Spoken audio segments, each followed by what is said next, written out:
And I want to raise the matter of the reconfiguration of the North East DOC on call, which is correspondence that we received on in June. And the worrying thing about this is, for my constituents, this means a reconfiguration that's to come into effect from the 4th of August. So a change to the service that will come into effect within a matter of weeks. Now, essentially what this means is that there's going to be a reduction in the service where out-of-hours care, face-to-face basis, will only be provided to until 10:30 at night on weekdays, and of course 10 p.m. At the weekends. And I don't need to tell you, Minister, that when things happen and accidents happen and people become sick and unwell, a lot of these things are at night time, they are over weekends. So this reconfiguration that North East DOC on call is talking about is of serious concern to the constituents of mine in Cavan and Monaghan. And on further reading of the correspondence that we received for them, this isn't new news to the HSE. This is something that has been the plight of NEDOC to the HSE for some years.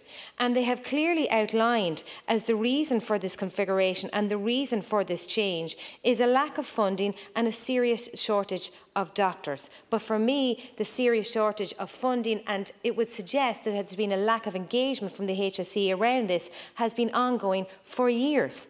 Now, it has to be said that our doctors and our GPs right across Cavan and Monaghan, as they have been across the country, have been under severe pressure.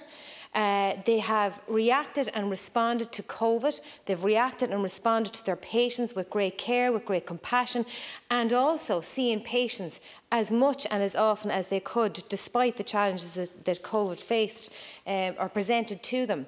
And I feel our GPs are already overburdened, that they're already under pressure, that their capacity is at maximum, and this, to expect the local GPs to provide anything beyond the service of their practice is expecting far too much. We cannot expect them to be on call overnight. We cannot expect them to be on call over the weekend and then go in and provide the service that they do provide, the quality and high quality services they provide during the day, and still be on call at night. And up to now, it is my understanding that it's been locum GPs that have been able to fill that gap. But that, of course, Minister, is unsustainable.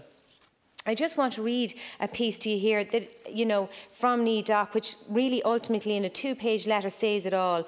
To have the support of the highly qualified doctors that obviously is essential to the provision of a service, we are constantly engaging in a recruitment programme for qualified doctors and successfully navigated the era of COVID as doctors became unavailable. However, the medical manpower market is so competitive and increasingly difficult to source doctors under the terms and conditions that we can offer. In order to attract doctors to Ireland and retain doctors that are already trained in Ireland, we need to be able to offer better terms and conditions, and to do that we need the HSE support, which is not forthcoming. Not forthcoming, and that is the really disturbing part of all of that. Minister, I am going to conclude, because there's another piece to this, and the piece to this is, while this is also a difficulty, I am receiving correspondence from people who are living in the area who actually can't even get a daytime GP service. And I just want to tell you about Paul and Linda Green. I have received a letter from them, and it would break your heart. They moved to Emmy Vale at the end of January. They've moved from Mullingar. They're both nearing retiring age, and they've written to me out of absolute frustration because they cannot get a GP in Cavan or Monaghan. And it has actually been suggested to them to perhaps hold on to their GP in Mullingar, which would give them a 240-kilometre round trip. And that is farcical, Minister. So I want to ask you today if you can give me some idea of how the Minister and the Department is engaging with the HSE to address this issue. Thank you, Deputy Minister. 4 minutes in response. Thanks, Chair. I'd like to thank Deputy Smith for raising this important issue. General practice is at the heart of primary care, and a robust general practice and GP out-of-hours service is essential to the delivery of primary healthcare service. The Government recognises that there are capacity challenges facing general practice. However, I want to be clear that the Minister for Health's ambition for general practice is to ensure that everyone has access to a GP when they need it and where they need it. Currently, there are 2,551 GPs contracted to provide services under the GMS scheme. As of the 1st of June this year, there were 33 GMS vacancies across the country. Just over 1% of the total number of GMS panels. There are 2 vacancies in the Cavan and Monaghan area. While GPs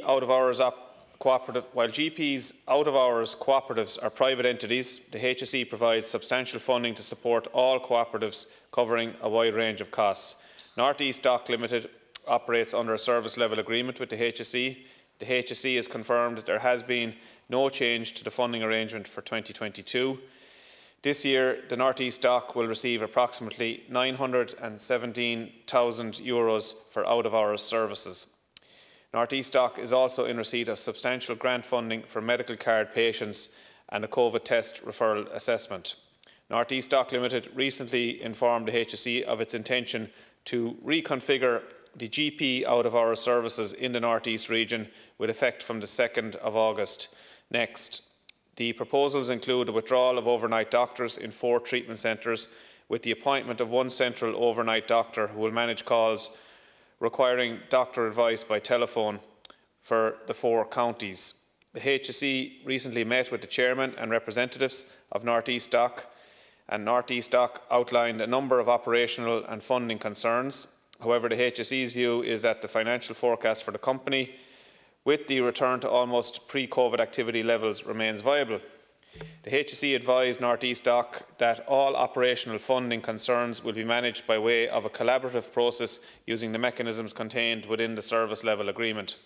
It was agreed following the meeting that the HSE Chief Officer, Midlands Louth Meath Community Health Organisation, would write formally to the Chairman of North East Dock outlining the process for engagement and collaborative working. In this context, the HSE has asked North East Dock to defer the 2nd of August deadline as the date for introducing any changes to the out-of-hours GP service in the North East.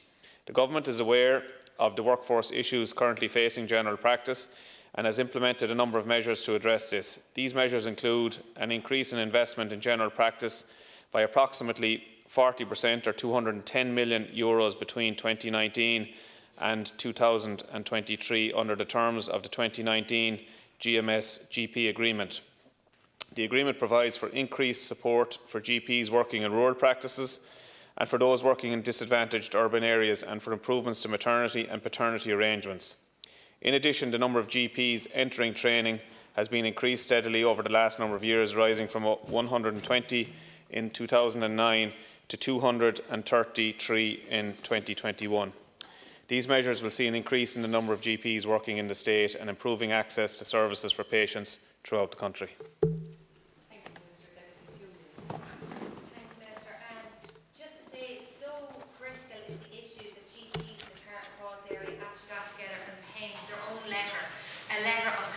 A letter to suggest that the town of Carrickmacross needs more GPs to provide the service that's needed for the increasing age bracket, I suppose, of people, the demographic, and also the cultural diversity of the population. So when you have GPs coming together, putting pen to paper like that to outline that, that really backs up what NEDOC are saying, because one can't survive without the other. So I would ask you, Minister, if you would ask the Minister for Health, if he would absolutely ensure that the HSE does fully engage with Dr. Seamus McMenamin in relation to this particular issue around acute doctor shortages and also around the underfunding of the HSE. But Minister, I am coming to this debate with you tonight also with a solution, not expecting that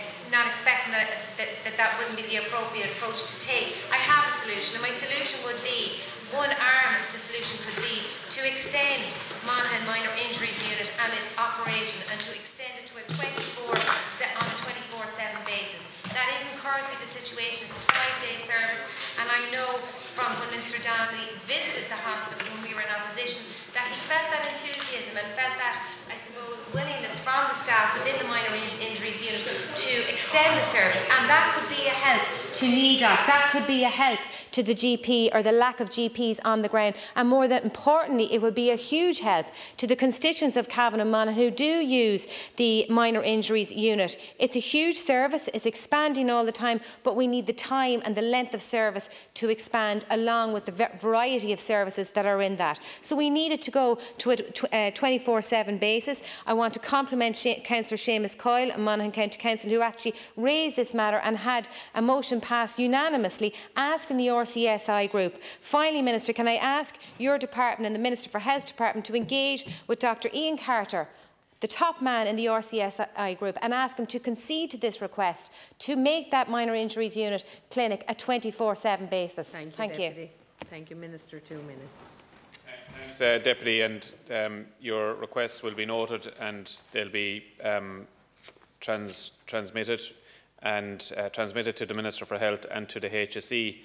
And I just want to assure you that the Government remains absolutely committed to ensuring that patients throughout the country continue to receive adequate access to GP services, and particularly to out-of-hours services.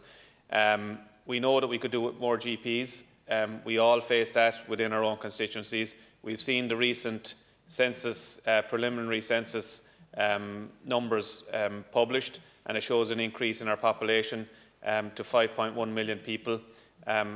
That tells us that that's another factor which is playing into the pressure which our GP services are experiencing due to the increased numbers of people who are seeking access to GP services. But it also tells you, the census data also tells us that people are living longer.